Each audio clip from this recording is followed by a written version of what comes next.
बिहार के विस्फी गांव में एक कवि हुआ करते थे। कवि का नाम विद्यापति था। कवि होने के साथ साथ विद्यापति भगवान शिव के अनन्य भक्त भी थे। उनकी भक्ति और रचनाओं से प्रसन्न होकर भगवान शिव को उनके घर नौकर बनकर रहने की इच्छा हुई। भगवान शिव एक दिन एक गरीब का वेश बनाकर विद्यापति के घर नौकरी मांगने आ गए।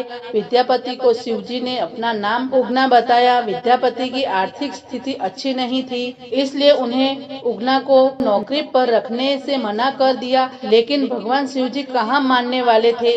सिर्फ 2 वक्त के भोजन पर नौकरी करने के लिए तैयार हो गए। इस पर विद्यापति की पत्नी ने विद्यापति से उगना को नौकरी पर रखने के लिए कहा। पत्नी की बात मानकर विद्यापति ने उगना को नौकरी पर रख लिया। एक दिन उगना विद्यापति के साथ राजा के दरबार में जा रहे थे। तेज गर्मी की वजह से विद्यापति का गला सूखने लगा, लेकिन आसपास जल का कोई स्रोत नहीं था। विद्यापति ने उगना से कहा कि कहीं से जल का प्रबंध करो, अन्यथा मैं प्यासा ही मर जाऊंगा। भगवान शिव कुछ दूर जाकर अपनी जटा खोलकर एक लोटा गंगा जल भर लाए। विद्यापति ने जब जल पिया तो उन्हें गंगा जल का स्वाद लगा और यहाँ आश्चर्यचकित हो उठे कि इस वन में जहाँ कहीं जल का स्रोत तक नहीं दिखता, यहाँ जल कहाँ से आया। वहाँ भी ऐसा जल जिसका स्वाद गंगा जल के जैसा है।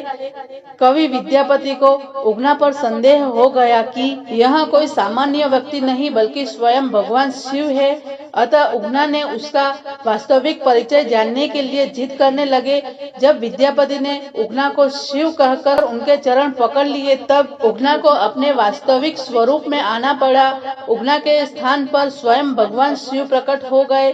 शिव ने विद्यापति से कहा कि मैं तुम्हारे साथ उगना बनकर रहना चाहता हूँ, लेकिन इस बात को कभी किसी से मत कहना और मेरा वास्तविक परिचय मत बताना।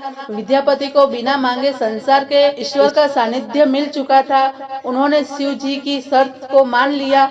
लेकिन एक दिन विद्यापति की पत्नी सुशीला ने उगना को कोई काम दिया। उगना उस काम को ठीक से नहीं समझा और गलती कर बैठा।